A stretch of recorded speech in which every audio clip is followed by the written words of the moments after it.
بسم الله الرحمن الرحيم. يا أيها الذين آمنوا لا تكونوا كالذين آذوا موسى فبرأه الله مما قالوا وكان عند الله وجيها. يا أيها الذين آمنوا اتقوا الله وقولوا قولا سديدا يصلح لكم أعمالكم ويغفر لكم ذنوبكم ومن يطع الله ورسوله فقد فاز فوزا عظيما. صدق اللہ العظیم. سورہ احزاب کا آخری رکوع ہے اور 22ویں پارے کا چھٹا رکوع ہے. اللہ جل جلالہ فرماتے ہیں ایمان والو ان لوگوں کی طرح نہ بن جانا جنہوں نے موسیٰ علیہ السلام کو ستایا تھا. پھر اللہ جل جلالہ نے ان کو ان باتوں سے بری کر دیا جو ان لوگوں نے بنائی تھی، اور وہ اللہ کے نزدیک بڑے رتبے والے تھے، بڑی وجاہت والے تھے. اے ایمان والو اللہ سے ڈرو اور سیدھی سچی بات کہا کرو. اللہ جل جلالہ تمہارے فائدے کے لیے تمہارے سارے کاموں کو سنوار دے گا اور تمہارے گناہوں کی بخشش کر دے گا، اور جو شخص اللہ اور اس کے رسول کی اطاعت کرے اس نے وہ کامیابی حاصل کر لی جو زبردست کامیابی ہے. یہ 2 آیتیں بلکہ 3 آیتیں، آیت نمبر 59، 69، 70 اور 71، یہ 3 آیتیں جس میں پہلی آیت میں آپ حضرات سن رہے ہیں شروع سے کہ حضور صلی اللہ علیہ وآلہ وسلم کو ایذا دینا یہ اپنے آپ کو خطرے میں ڈالنا ہے. اللہ کے رسول کی عظمت شروع صورت سے لے کر اخیر تک آپ حضرات سن رہے ہیں. یہاں ایمان والوں کو حفظ ما تقدم کے طور پر کہ کہیں ایمان والے ایسی حرکت نہ کر بیٹھیں اور اپنے اعمال کو برباد نہ کر لیں، اللہ پاک فرما رہے ہیں ان لوگوں کی طرح مت بننا. آیا کیا صحابہ ایسے تھے؟ تو جواب یہ ہے کہ صحابہ میں سے کوئی ایسا نہیں تھا، بلکہ جتنے قصے اللہ کے رسول کی تکلیف کے سیرت میں نقل کیے جاتے ہیں وہ سارے یہودیوں کے اور سارے منافقین کے تھے. کسی صحابی سے اللہ کے رسول کے ساتھ بدتمیزی یا کوئی ایسی چیز وہ سرزد نہیں ہوئی، بلکہ یہ والی آیت جب نازل ہوئی سورہ حجرات کی کہ ایمان والو اپنی آوازوں کو نبی کی آواز سے اونچا مت کرو، تو ایک صحابی کی آواز تیز تھی، وہ گھر میں بیٹھ گئے، کافی دنوں تک مسجد نہیں آئے. تو آپ نے پوچھا ان کا کہ بھئی وہ نظر نہیں آ رہے، تو ان کے پاس بندے گئے کہ بھئی اللہ کے رسول آپ کا پوچھ رہے ہیں آپ کیوں بیمار ہیں، کیا مسئلہ ہے؟ کہنے لگے بیمار نہیں ہوں، میری آواز تیز ہے. اور اللہ پاک فرما رہے ہیں زور سے گفتگو مت کرنا، تمہارے عمل برباد ہو جائیں گے. تو میری آواز تیز ہے، اگر اللہ کے رسول کے سامنے تیز آواز ہو گئی میں تو برباد ہو جاؤں گا. صحابہ نے آ کر یہ والی بات بتا دی تو اللہ کے رسول صلی اللہ علیہ وسلم نے فرمایا اس کو کہو کہ تم مسجد آیا کرو، تم تو جنتی لوگوں میں سے ہو، تم ان لوگوں میں سے نہیں ہو، تم تو جنتی آدمی ہو. تو ایسی کوئی چیز صحابہ سے وجود میں نہیں آئی. ہاں بنی اسرائیل نے حضرت موسیٰ علیہ السلام کو بہت زیادہ ستایا تھا اور بہت زیادہ تکلیفوں میں حضرت موسیٰ علیہ السلام کو ڈالا تھا، اس وجہ سے ان کو بڑی تکلیف. اور تم ایسے مت بننا، تم میں سے اپنے نبی کے، اور اس لیے کہ نبی کی مخالفت یہ اللہ کی مخالفت ہے. جب آدمی نبی کی مخالفت کرے گا تو اور اللہ کی مخالفت کرے گا تو آدمی بسے گا. حضرت موسیٰ علیہ السلام کو کیا تکلیف دی گئی؟ بہت ساری تکلیفیں دی گئی، بہت زیادہ ان کو ستایا گیا قدم قدم پہ. یعنی جب سے پیدا ہوئے ولادت سے لے کر کے موت تک یہ پوری زندگی تکلیف میں گزری، یہاں تک کہ یعنی جو حضرت کی آخری جو وفات ہوئی وہ بھی عجیب حالات میں ہوئی. بنی اسرائیل کسی طرح سدھرنے والے نہیں تھے.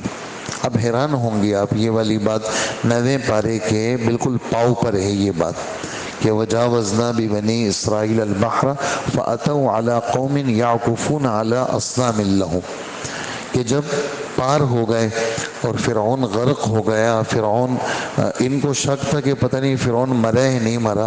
اللہ پاک نے وہ سمندر کی لہر سے اس کی لاش کو باہر پھینک دیا کہ اپنی آنکھوں سے دیکھ لو مر گیا فرعون.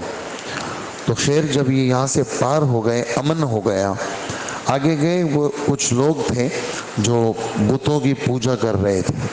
یہ 9ویں پارے میں یہ والی بات. تو کہنے لگے کہ اجعل لنا الہا کما لہم الہ, کہ موسیٰ جیسے ان کا خدا ہے نا, یہ بت پرستی کر رہے ہیں, آپ ہمارے لیے بھی کوئی ایسا بت بنا لے, ہم اس کو سجدہ کریں گے.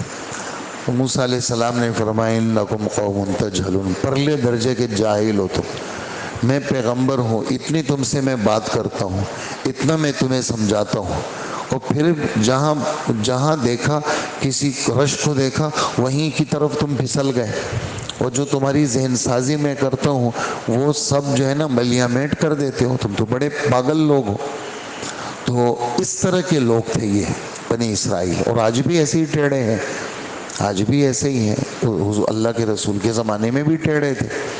تو اور ان ٹیڑھوں کی وجہ سے اللہ پاک اس امت کو بتا رہے ہیں کہ تم ٹیڑھے مت بننا, وہ تو تھے ٹیڑھے, تم ایسے مت بننا. اچھا وہ کیا قصہ ہے جس کا ذکر یہاں پر ہے؟ تو وہ صحیح بخاری میں ہے, اور بھی قصے ہیں لیکن وہی زیادہ مستند ہوگا جس کو اللہ کے رسول نے خود بیان کیا ہے. تو بخاری شریف کتاب الانبیاء کے اندر نبیوں کے بیان میں اللہ کے رسول صلی اللہ علیہ وسلم قصہ نقل کرتے ہیں کہ حضرت موسیٰ علیہ السلام یعنی غسل کرتے تھے تو بالکل پردے میں کرتے تھے. اور بنی اسرائیل ایسے تھے کہ وہ پردے وردے کو نہیں جانتے تھے, باوجود سمجھانے کے جیسے مرد غسل کر رہے ہیں تو سب ننگے ہو کے ایک دوسرے کے سامنے غسل کرتے تھے.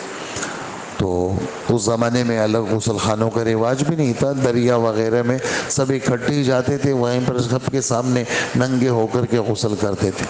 حضرت موسیٰ علیہ السلام نہیں آتے تھے سامنے. تو انہوں نے کہا کہ یہ اس لیے سامنے نہیں آتے, ان کے بدن میں کوئی بیماری ہے. نعوذ باللہ, نبی کے خلاف باتیں.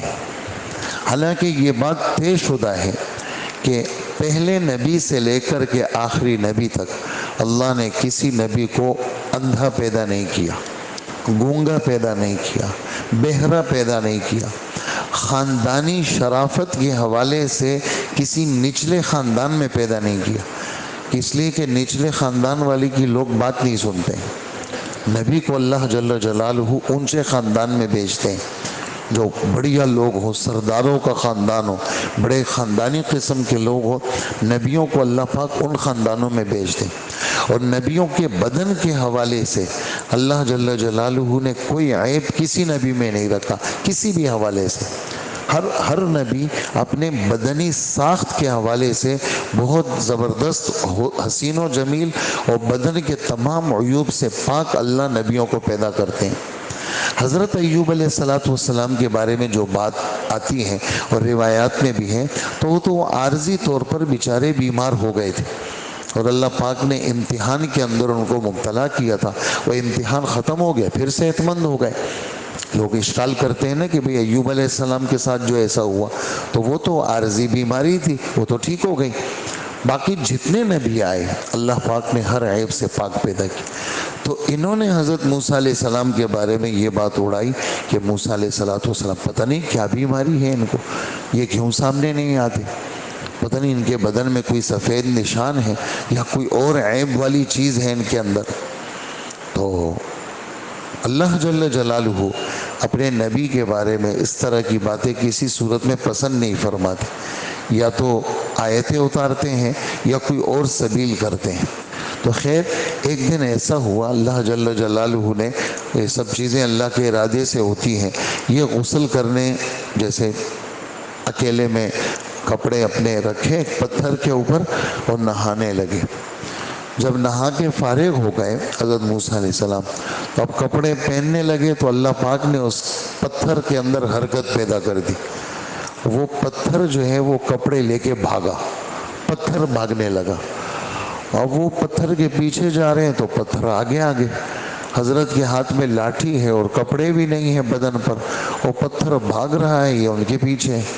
وہ پتھر جاتے جاتے جاتے وہاں جا کے رکا جہاں بنی اسرائیل کا مجمع تھا تو سب نے حضرت موسیٰ علیہ السلام کو بغیر کپڑوں کے دیکھا، ان کے بدن پہ کسی قسم کا کوئی بھی عیب نہیں، کوئی بھی داغ نہیں، اور حضرت نے جلدی سے اپنے کپڑے پہنے اور پھر وہ پتھر کو 8-10 دفعہ جو ہے نا پتھر کو مارا حضرت نے کہ تمہارا بیڑا غرق ہو، تیری وجہ سے دیکھو میرا سطر کھل گیا اور میں لوگوں کے سامنے ایسا ہو گیا، لیکن یہ اللہ نے انتظام کیا، اور پھر ان کے منہ کو اللہ جل جلالہ نے بند کیا۔ اس قصے کی طرف اشارہ ہے کہ اے مسلمانوں تم ایسے مت بننا جنہوں نے نبی کو ستایا تھا، اللہ پاک نے ان کو بری کر دیا، اور اس طرح کی ہر عیب سے ان کی پاکی کا اللہ پاک نے اعلان کر دیا۔ جیسے حضرت یوسف علیہ السلام پہ زلیخا نے الزام لگانے کی کوشش کی تو خاندان کے گود کے بچے نے بول کر کے گواہی دی کہ موسیٰ حضرت یوسف علیہ السلام بالکل بھی ایسے نہیں ہیں۔ قمیص کو دیکھ لو، اگر قمیص سامنے سے پھٹی ہے تو یوسف مجرم ہے، اور اگر قمیص پیچھے سے پھٹی ہے تو پھر زلیخا مجرم ہے، تو دیکھا کہ قمیص پیچھے سے پھٹی تھی۔ یہ اللہ پاک ہی براءت کا کیا کرتے ہیں، وہ اعلان کرتے ہیں۔ حضرت عائشہ رضی اللہ عنہ پہ تہمت لگی، اللہ پاک نے 10 آیتیں قرآن پاک کے اندر نازل فرمائی۔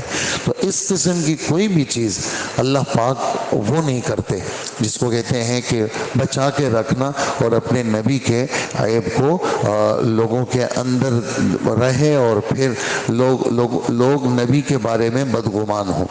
تو اس لیے کہ جہاں بدگمانی آتی ہے وہاں خیر پھر زندہ نہیں ہوتا۔ اپنے استاد کے بارے میں، بڑوں کے بارے میں اگر دل میں میل آ جائے تو پھر آدمی خیر کو قبول نہیں کرتا، نہ لیتا ہے وہ، تو وہ بالکل صاف ہو طبیعت تو پھر جا کر کے آدمی کو دین ملتا ہے، ایمان ملتا ہے۔ اور آخری بات اللہ پاک فرما رہے ہیں کہ حضرت موسیٰ علیہ السلام تو انہوں نے ترجمہ کیا ہے بڑے رتبے والے تھے، شاہ عبد القادر صاحب کا ترجمہ تھے بڑے آبرو والے تھے، اور عمومی ترجمہ ہمارے اردو کے اندر بھی وجاہت کا ترجمہ کہ بھئی بڑے وجیح آدمی ہیں۔ وجیح ہماری اردو کے اندر جو حسین و جمیل ہو، چہرے پہ وجاہت ہو، لوگ اس کی طرف لپکیں، یہ اس کا اردو ترجمہ ہے۔ ویسے وجیح کس کو کہتے ہیں، رتبے والے کس کو کہتے ہیں، حضرات اس کا مطلب یہ بیان کرتے ہیں کہ وجیح اس کو کہتے ہیں کہ جو دعا مانگے اللہ پاک اس دعا کو قبول کرتے ہیں۔ جو دعا مانگے، تو موسیٰ علیہ السلام کی پوری زندگی ایسی گزری کہ اللہ سے جو درخواست کی اللہ پاک نے ان کی درخواست کو ٹلایا نہیں۔ جو دعا زبان سے مانگی اللہ پاک نے وہ درخواستیں کیا کر لی، ادھر دعا مانگی ادھر اللہ پاک نے ان کی درخواست کو کیا کیا، قبول کیا۔ تو پوری زندگی ان کی یعنی وجیح کا ترجمہ یہاں پر حضرات نے مستجاب الدعوات سے کیا ہے کہ حضرت موسیٰ علیہ السلام اللہ پاک کے دربار میں مستجاب الدعوات تھے۔ اسی پر ہم اپنی بات ختم کریں گے۔ 2 آیتیں ہیں، اس میں کافی ساری باتیں ہیں، وہ کل کے درس میں انشاءاللہ بیان ہوں گی۔ الحمدللہ رب العالمین۔